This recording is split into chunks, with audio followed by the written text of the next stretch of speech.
Bright Tuty. Every student matters. Hello students, welcome to another lecture, and in today's class we are going to do the 8th chapter of your book, the name of which is The Echoing Green. So this is basically a poem which is written by William Blake. We all know that William Blake is a very popular, is a very renowned poet.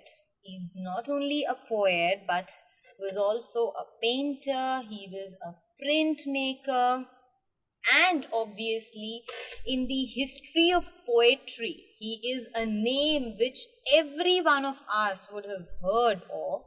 Now in 2002, Blake was placed at number 38 in the BBC's poll of the 100 Great Britain. So such was the popularity of this great poem that he came among the, he was the number 38 of all the more popular people in the world.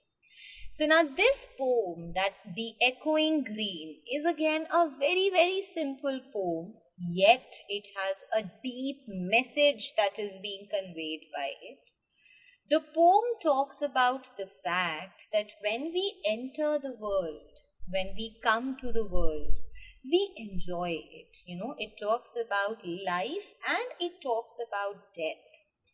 We come to the world, the sun rises means we enter the world. When we enter the world, we see all the beautiful things around us. We see the beautiful birds, we see the sun shining, we experience the water, the beautiful rippling rivers flowing and everything around us. We ought to enjoy it only till the time we are alive, because once the sun of our life sets, that means that everything around comes to an end. Now, using beautiful images of nature, the poet William Blake has explained the topic on life and death. So let us read his beauty first. He says, "The sun does arise and make happy the skies. The merry bells ring to welcome the spring. The skylark and thrush, the birds of the bush, sing louder around to the bell's cheerful sound, while our sports shall be seen on the echoing green." So, he says that the sun does arise. When the sun rises in the morning, the whole sky becomes very happy. It gives light, there is brightness all around, and with the light of the sun, the warmth of the sun, everything around us becomes very, very happy and cheerful. It is a sign for the life to begin. You all know that the life begins in the morning. Once the sun rises, all the things that the people ought to do, they do it in the morning itself after this rising sun. So the rising sun symbolizes the beginning of something. The merry bells ring to welcome the spring. So the merry means happy. Happy bells, the church, the bells of the church, they also start ringing to welcome the spring season. So when the spring season arises, what does the poet mean here? The poet says that once the spring season comes, there are a lot of happy sounds that can be heard around you. The sound of the birds chirping, the birds twittering on the bush, on the tree, on the branch. So these are all the happy sounds that you can hear. The skylark and the thrush. Now, skylark and thrush, these are two birds that fly high in the sky, and birds of bush refer to those birds which are found near the bush. Those birds which do not have the capacity to fly very high, they are known as the birds of the bush.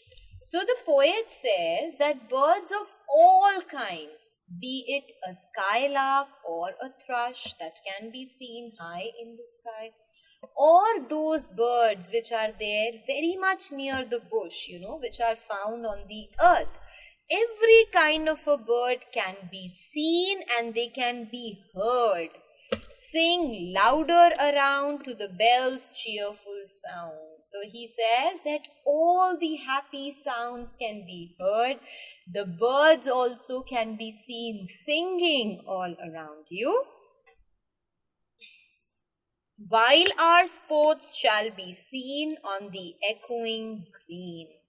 Sports refers to all the activities in which we are involved with, all the things that we involve ourselves with, Like I told you, this rising sun is symbolizing what? It is symbolizing the beginning of the day.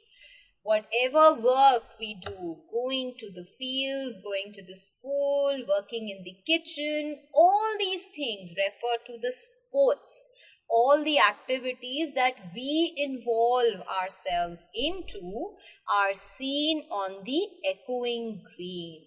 Green refers to the beautiful planet, the beautiful earth. Echo is the sound. So here the echoing green refers to that planet which is full of life, which is full of energy, which is full of a lot of chirpiness and enthusiasm. So what does the poet tell us in the first stanza? The poet says, the sun arises in the morning. The moment the sun rises in the sky, the whole of the sky becomes very happy, it becomes very bright, and it marks the beginning of the day. The merry bells begin to ring. One can hear the sound of the bells ringing in the ears. What are these bells that we are talking about? The sound of the birds, the chirpiness of the birds, because the spring season arrives.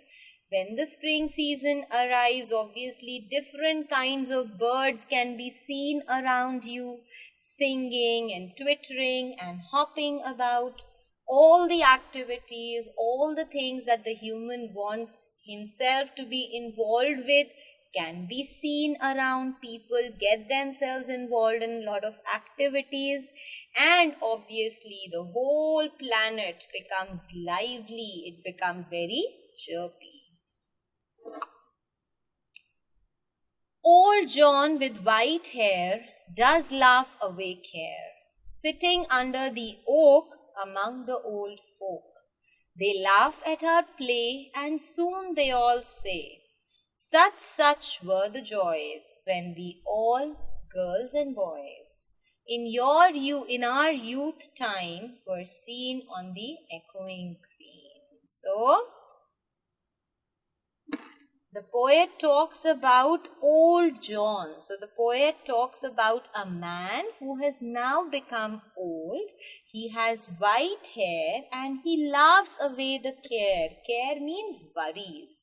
He is sitting under the oak tree with his old folk, yani it means his old friends. So he's sitting below the oak tree with his old friends and he is laughing away. He is not worried about anything at all. He does not have any sort of tension in his mind.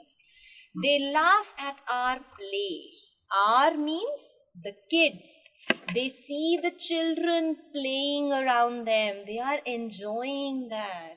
And soon they all say, such were the joys when we all, girls and boys, in our youth time were seen on the echoing green.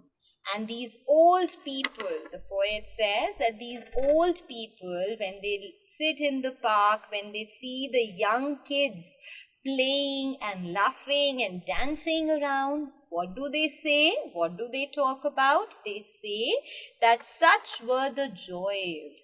Similar sort of happiness even we experienced when we were kids, when we were young, when we were children, when we were girls and boys rather than being an old man and women. Even we used to have such fun. In our youth time, so when we were young, we used to enjoy this blissful and brilliant time on the echoing green, on this earth, on this planet that has given us so much. So what does the poet talk about in the second stanza? The poet talks about an old man whose name is John. Old, A, it is written in front of his name, and B, he has white hair. He's sitting there with one of his old friend and he's talking, and he seems to be without any worry, without any tension, and he is sitting under an oak tree and he's talking about the fun that he along with his friends had when even he was young, and the kind of activities, the kind of plays that he was involved in on this echoing green, on this beautiful planet. Till the little ones weary, no more can be merry. The sun does descend, and our sports have an end. Round the laps of their mother, many sisters and brothers, like birds in their nest, are ready for rest, and sport no more seen on the darkening green. Till the little ones weary. Weary means tired. No more can be merry. So he says that this continues, the sports for the day, the activities for the day, the play in which the younger ones involve themselves into, this continues till the time they become tired, till the time they are exhausted and no more can be merry. Once the kids become tired and they are not in a good mood, then nobody can be happy. This is one very beautiful thing that the poet says. The poet says that one gets the maximum happiness to see the kids happy. And once the kids are tired and they are not in a good mood, they are feeling very, very sulky, what will happen? Nobody will be happy. Nobody is happy when the kids are not happy. The sun does descend. And what happens finally? The sun comes down, the sun sets, and our sports have an end. Whatever activities we are involved with, they all come to an end. Round the laps of their mother, many sisters and brothers, like birds in their nest, are ready for rest. So he says that round the laps of their mothers means all the little ones, all the brothers and sisters, they lie down on the laps of their mothers. We all know what are laps. When we fold our feet, when we fold our legs, that is what we have, a lap. Okay, the folded legs.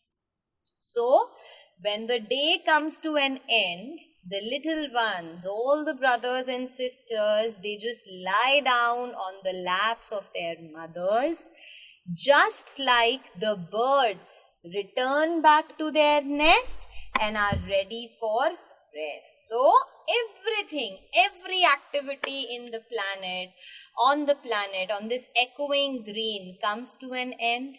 The kids return back to their home. They lie down on the laps of their mothers to rest. Similarly, the birds who have been out the whole day finding food for the little ones, even those birds return back to their nest and they also rest. And sport no more seen, and no more activity can be seen on the darkening green. Now here the poet talks about the darkening green, means the time which is getting darker now. Since the sun has set, it is no more bright and lively. The only thing that is spread around is darkness. So the planet is covered with an air, with a desert of darkness. So what does the poet talk about in the last stanza? He says that the little ones continue to play throughout throughout the day, and once they become tired, the elders also feel very sad because they don't derive any happiness to see the tired children. The sun sets, the sports, the activities for the day have come to an end. The children come back home, they rest on the laps of their mothers. Then birds also return back to their nest for resting, and there is nothing which is seen on the planet which now becomes dark. Now, my dear students, as I told you at the beginning of this poem, that this poet William Blake has talked about life and death in this poem. How can I say that? What are the symbols of life and death? The rising sun. When we come to life, when we are born, everything around us is beautiful and chirpy. Everything around us is bright. There is a beginning of a new life. There is a beginning of a new phase. But gradually what happens? We start to age, we become tired, we obviously approach towards the old age, and the sun descends, the sun sets.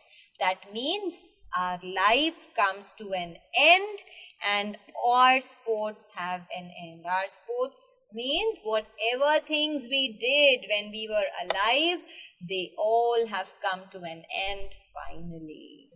So the poem very beautifully not only talks about the nature and the beautiful things that we see and experience about us, but also talks about life, that every man comes to the life, begins the life on a very beautiful and brighter note, but then with the passage of time, things become dull and weary, and everything comes to the end at the end of it.